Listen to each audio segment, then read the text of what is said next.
No ar, Altiora Jornal. Olá, boa noite, terça-feira, 26 de setembro. Prefeito de Bragança Paulista se afasta do cargo para dar sequência a exames médicos de rotina. Exposição produzida pelas crianças do ECOA de Bragança Paulista, Mona Lisa Novos Olhares, está aberta a visitas no shopping da cidade. Câmara de Bragança homenageia a Associação dos Escritores AASES e a escritora Henriette Effenberger.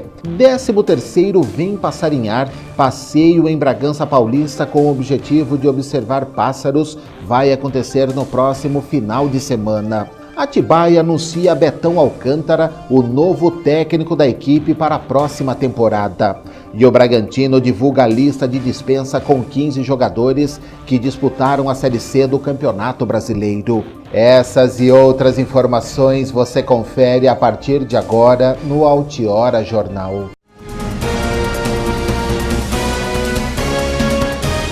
O prefeito de Bragança Paulista se afastou do cargo para dar sequência a exames médicos de rotina. De acordo com a nota da assessoria de imprensa do Poder Executivo, Jesus Chedi se afastou por 15 dias para a sequência do tratamento de saúde com exames de rotina, assumindo o cargo temporariamente o vice-professor Amaury Sodré. O prefeito se afastou na segunda-feira e voltará depois do dia 9 de outubro. Neste período, realizará exames que estavam pré-agendados para agosto, mas optou por adiar em virtude de compromissos assumidos e em razão das festividades do Dia da Independência do Brasil. Mesmo com a previsão do afastamento na lei orgânica do município, sem a necessidade de uma autorização do Legislativo, o chefe de gabinete, Galileu de Matos, deverá protocolar na Câmara um ofício comunicando à Casa sobre o afastamento.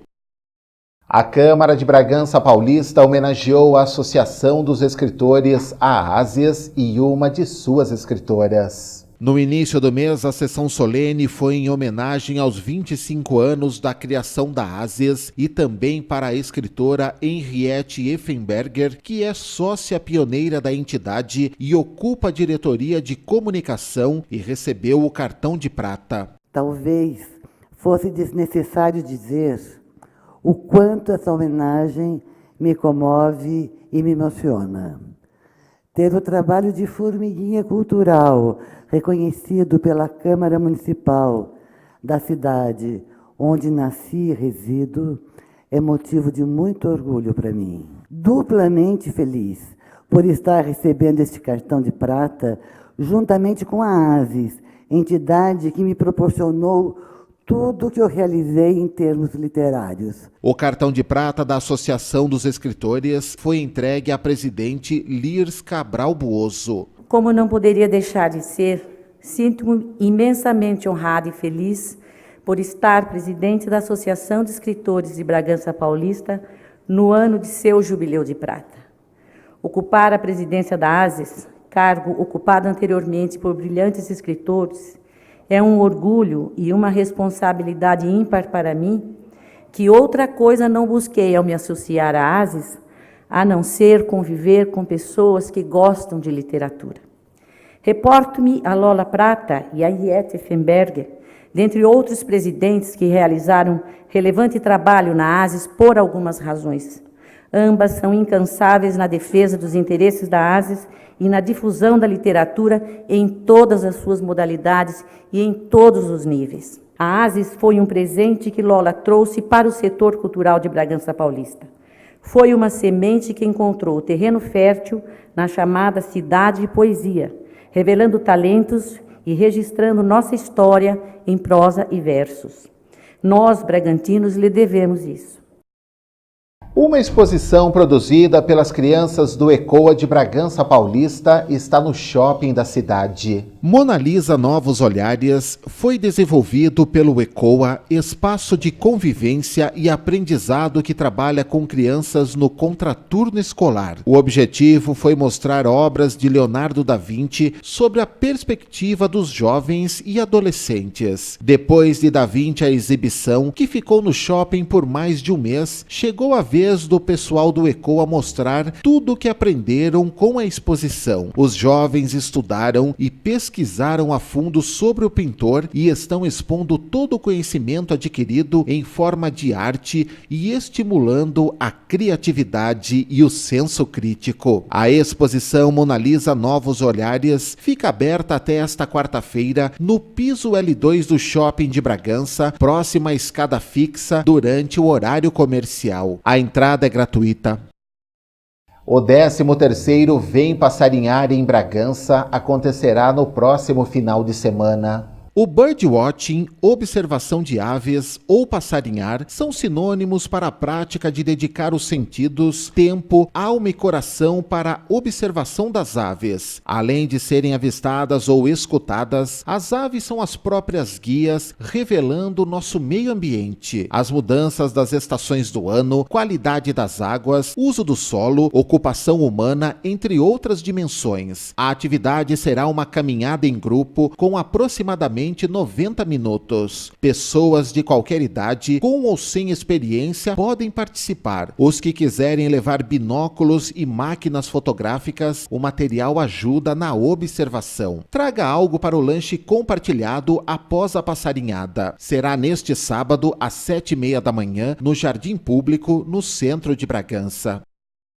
Vamos ver os pontos de Bragança Paulista que terão desligamento programado de energia. Na quarta-feira, das 9h30 à 1h30, nos Araras dos Lemes, Araras dos Mori e Araras dos Pereiras. Na quinta-feira, das 9h30 da manhã à 1h30 da tarde, na Alameda Itália, do 96 ao 169, Alameda San Marino, do 134 ao 203, Avenida das Nações, do 126 ao 330 e na Travessa Londres, do 11 ao 500. Na quinta-feira, do meio-dia às 4 da tarde, no loteamento Chácara Luzia Vicente e na Hípica Jaguari. Mais informações pelo telefone 0800 70 10 326. A ligação é gratuita.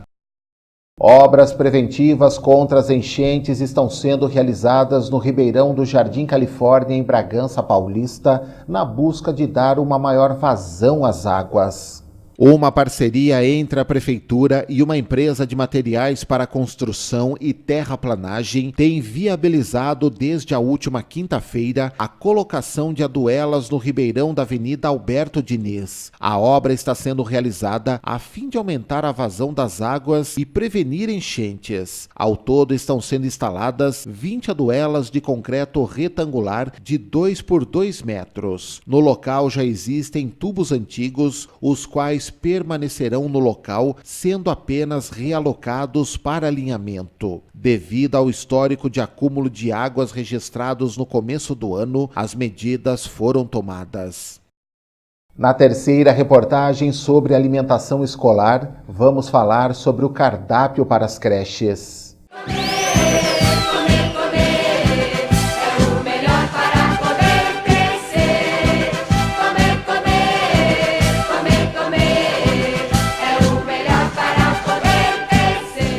O objetivo da elaboração dos cardápios é atender às necessidades nutricionais dos alunos durante o período de permanência nas unidades educacionais e incentivar a formação de hábitos alimentares saudáveis. Nós fomos a esta escola municipal, no Jardim São José, em Bragança Paulista. Agora é a vez da creche. O que muda nesse cardápio?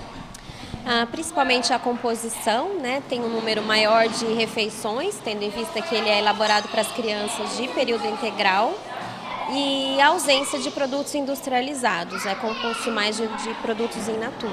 Quais são esses que vocês trabalham aqui? Sim. Como ele é composto de 5 refeições, quando as crianças chegam, elas recebem o de jejum, né? As crianças menores, quando estão iniciando, elas recebem apenas o leite, né? As crianças maiores já recebem o leite, o pão. As refeições principais são compostas de tubérculo como fonte de carboidrato para as crianças menores de 4 a 8 meses, né? A partir de 9 elas recebem arroz e feijão. Como fonte de proteína nós temos a carne, o frango e o ovo. hortaliças como fonte de minerais, vitaminas e fibras, e sobremesa é a fruta para complementar a oferta de vitaminas, minerais e fibras. São 2 refeições principais, existe um complemento nos intervalos, que é um suco de fruta natural, e na saída também recebem o leite e o pão, né, da mesma forma do de jejum. E esse cardápio, como nas outras idades, também segue as orientações do PNAE? Ele respeita as orientações do PNAE, do Ministério da Saúde, da Sociedade Brasileira de Pediatria, quanto a essa composição de nutrientes, quanto à questão da consistência. Nós discutimos para adequar essa composição, sempre procurando colocar uma variedade de vitaminas e minerais, principalmente aqueles que as crianças apresentam maior deficiência, como ferro, a vitamina A. Discutimos a questão, procuramos respeitar a sazonalidade sempre dos produtos e a vocação agrícola do município, que também é muito importante. São as professoras que levam esse alimento para os alunos, né? Isso, são os professores, né? As merendeiras preparam, deixam tudo porcionado, e esse trabalho de oferecer aos alunos é feito pelos professores. Então são elas que porcionam o pratinho de acordo com a faixa etária, a porção adequada para aquela idade, e são eles também que oferecem. Pois essa faixa etária eles são muito novinhos, né? Então eles que incentivam, eles ensinam, tem todo um trabalho pedagógico também por trás dessa questão. Como que você vê a aceitação dos alunos em relação ao cardápio que eles comem aqui no dia a dia? Então a aceitação é natural da criança, essa neofobia, né? A repulsa pelo novo.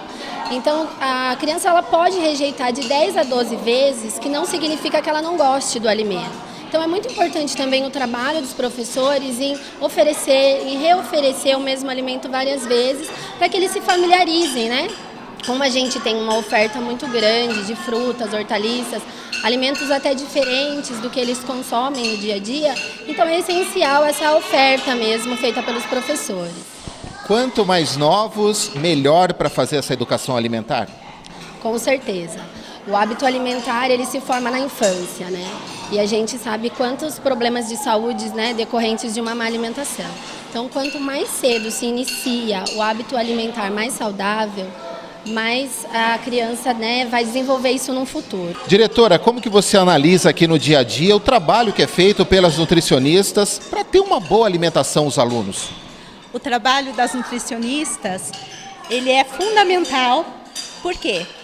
Para que o prato, para que a alimentação seja balanceada, a gente precisa ter essa colaboração das profissionais. Nós entramos com a questão da educação alimentar, para que essa alimentação tenha um valor nutricional, principalmente para esses alunos que ficam o dia todo na escola e necessitam muito desses alimentos saudáveis no seu dia a dia. Qual que é a resposta que as professoras dão para você em relação à aceitação dos alunos aos alimentos? A resposta é muito positiva. Os alunos têm uma ótima aceitação. Lógico, evidentemente, que tem aqueles alimentos que eles não conhecem, que são bem pequenos, inclusive, porque nossa faixa etária começa a partir de 1 aninho. Então, é muito aceitável que algumas crianças não aceitem determinados alimentos que não conhecem. Aí entra a questão pedagógica do nosso trabalho com a questão da educação alimentar. As professoras incentivando a alimentação desde as idades bem pequenas. O dia a dia dos alunos é com as professoras. Como é que é feito esse trabalho da alimentação com eles? O dia a dia é bem tranquilo, feito com uma alimentação saudável, comem todos os alimentos necessários para suprir o dia a dia, tendo a fruta como sobremesa. Existe alguma rejeição de algum tipo de alimento ou corre tudo tranquilamente? A maioria come super bem, somos nós que oferecemos o alimento e quando a criança não tem a aceitação, é trabalhado isso em sala de aula, para que eles vejam a necessidade. Simone, como é que é o dia a dia aqui com os alunos na hora de fazer a alimentação deles? As crianças aceitam bastante a refeição, é muito difícil quando eles não saem satisfeitos do refeitório. Eles comem de tudo, desde o arroz, o feijão, o legumes e depois a fruta. E ainda depois a gente tem o suco que a gente serve, na sala, um pouco depois da refeição, e eles adoram. Então podemos dizer que esse trabalho de nutrição, esse processo da alimentação também é uma educação para eles para o futuro.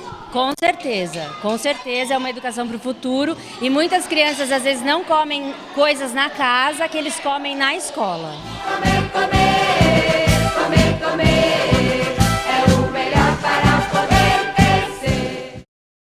No segundo bloco do AJ, Tribunal de Contas do Estado suspende licitação em que estava envolvida uma área pública no bairro da Boa Vista, em Atibaia. E veja também a previsão do tempo. Já já